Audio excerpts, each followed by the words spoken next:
Last week was my birthday. As some of you know, we had cupcakes. Thank you. And someone in my family, as a birthday present, gave me a gift certificate for a massage. Ooh, a massage is not something I do very often. So yesterday I took that certificate and I redeemed it at the place and started the massage. And as we were starting, the person in charge said, "Is there anything about your body that I should know?" And I said, "Well, I have a sore hip." And he said, "Okay, I'll take that into account." So the massage began, and it began right with that sore hip. The person dug their hands in, which is what he told me he would do. And at first, I felt that hip start to throb. It really hurt. But slowly, the muscles around the hip started to relax, and it became a more enjoyable and less painful experience. As the massage went on, though, I started to notice that the part of my body that was being massaged was not the only thing I could feel. When the person was massaging the tension out of my hip, the muscle on the back of my other leg started to twitch, and that muscle started to relax, even though nobody was touching that leg. When the massage person moved down to my feet and started rubbing my feet, I could feel all of this tension in my head. And then the tension slowly started to relax. This went on for about an hour. The part that was being massaged, the tension was released, that muscle felt better, more relaxed. But every time during the massage that the person moved on to another part of my body, I noticed how connected everything seemed to be. He would be rubbing my foot, and I would feel the muscles in my neck start to respond. And it brought home something that I knew with my brain and sort of remembered with my heart, but was becoming incarnate in my body. All parts of our bodies are connected. If one part is hurting, like a hip, it can make another part start to hurt, like a thigh muscle. And if one part of the body is healed, it can start to heal parts of the body that you would never have imagined. The theme for this sermon, indeed for the next few sermons on the screen, is Unraveled, seeking God when our plans fall apart. I don't know if you can tell, but that's a picture of a spool of thread and a needle, and the thread, that white cloudy stuff in the background, is starting to unravel. On the communion table is a basket filled with yarn that's unspooling. It hasn't quite started to unravel, but I suppose if you pulled it just the right way, it could. Now, we use the word unraveled oftentimes as a bad thing. If we say, "My life is becoming completely unraveled," we mean that we're not holding things together the way we used to. We're starting to fall apart or maybe fray around the edges. But unraveling, becoming unraveled, can also be a good thing. If we were to take that ball of yarn and knot it up, we could unravel it by way of untangling it, by separating it out clearly, so that threads can start to come together, maybe even be woven together intentionally in a way that makes sense. When our lives unravel, we often look at it as a bad thing. But sometimes becoming unraveled means that we are coming apart, just like yarn or thread can be untangled apart, so that God can put us back together, weave our lives together, weave our stories together with God's story, and that we can come back to life as a new creation.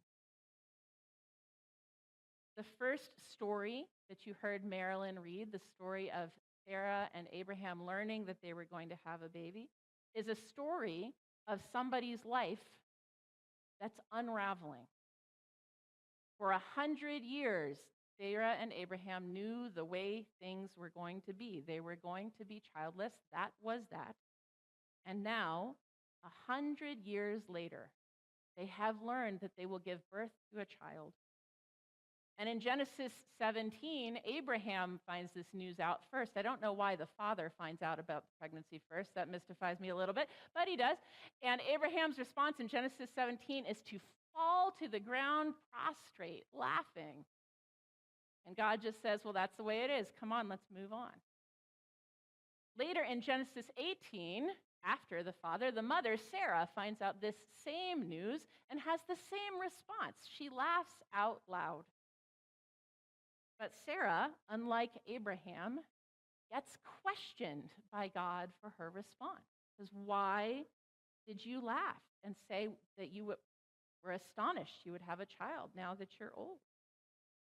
And Sarah, we didn't hear this part of the story, but Sarah actually lies. She's scared of this criticism that she's hearing. She says, oh, no, I didn't laugh. And God says, yeah, you did. I heard you. I heard you right there.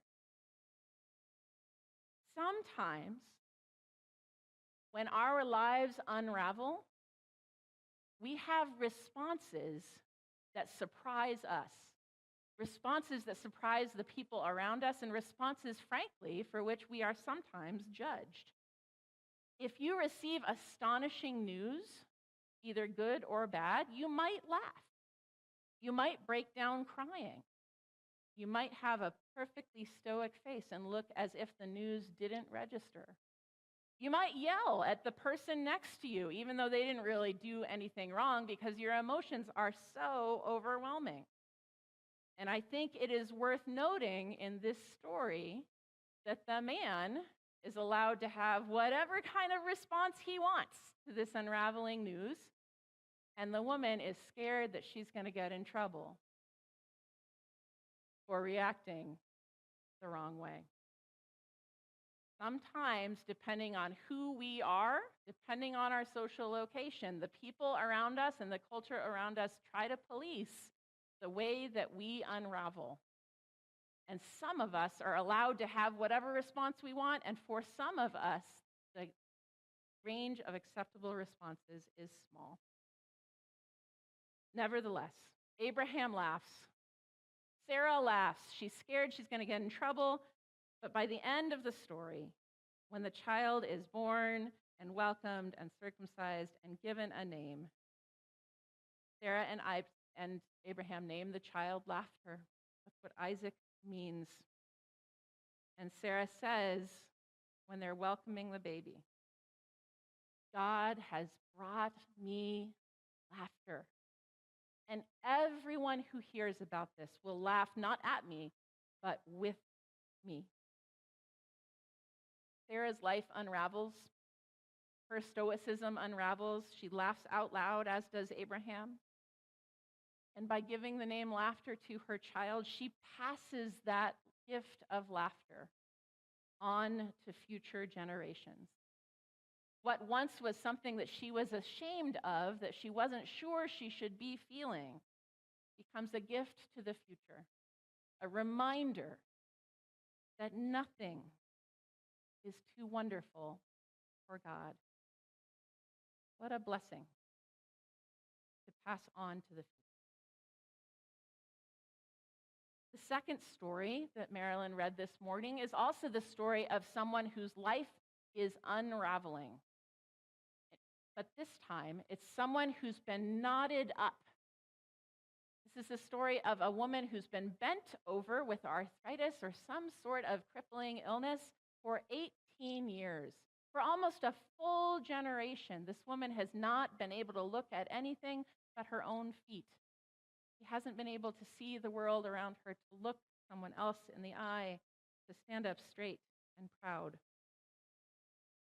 And Jesus sees her, lays his hands on her, and tells her, "You are set free." I don't know what was keeping this woman in knots, but whatever those knots were, Jesus manages to untie them. The trouble is, when we untie knots, when we set someone free, when we heal one part of the body, other parts of the body are also affected. In the kingdom of God, it doesn't seem possible to set one person free without somehow disrupting the whole system. In this story, as in many stories, we don't get to hear how the woman responds to this healing. All we know is she stood up straight and started praising God. We don't know what that praise sounded like or looked like. But the voices that we do get to hear are the voices who are upset when Jesus unknots that one thread. The religious leaders around Jesus say in front of everyone, there are 6 days when this could have happened. Jesus could have done this any day of the week, and he had to pick the Sabbath. We all know that that is not the way things are supposed to be done.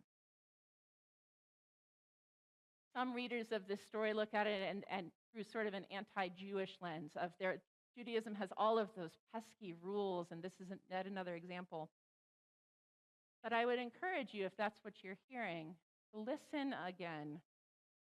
The leader of the synagogue, indignant, kept saying, there are 6 days when work should be done. Come on those other days and be cured.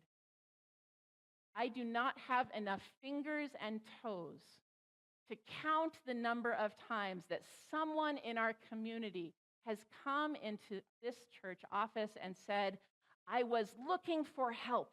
I was looking for help with food or help with rent or help with my children or help with my education.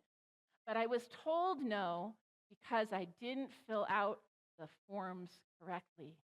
And even though I was inches from getting what I needed, I now have to go all the way back to the beginning of the line. Leadership structures throughout history, in our time, in Jesus' time, and many other times, consolidate the way things are by making the rules themselves. Rules are an instrument of power, and rarely are rules applied equally, regardless of the person who is asking. But when God heals this woman, when he unknots her body and unknots her spirit, allows her to stand up straight, stand up proud, the leadership structure gets upset and says, you're not following the rules.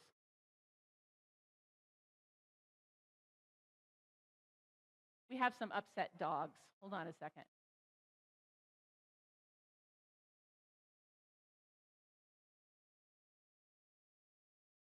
All right, we got people getting their dogs. I'm going to keep going. Do you guys trust that that's being handled? I trust that that's being handled too. When God heals one person, it affects all the people around that person. God's healing power is like this. If you heal one thing, you never know all of the other things that may eventually be healed as well.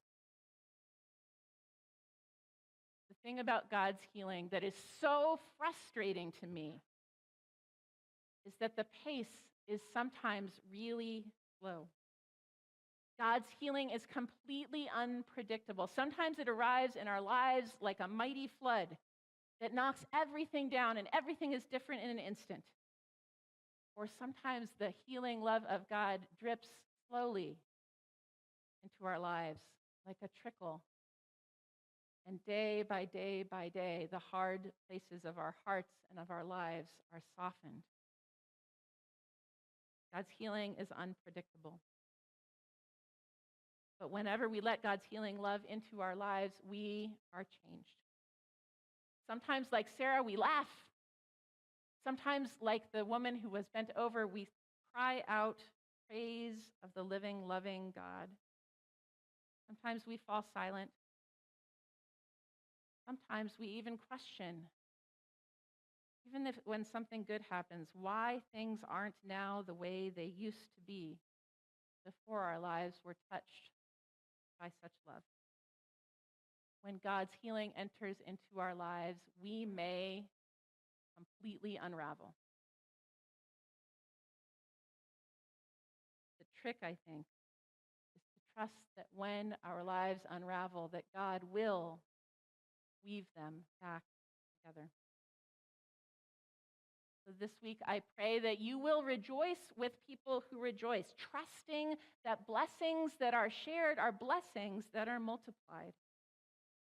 I pray that you will trust that you too are part of the body of Christ, that your healing is connected to the healing of all the other parts of that body. And I pray that you trust. And in ways you don't anticipate, in ways you may not even welcome, that because nothing is too wonderful for God, one way or another, God will bring you laughter.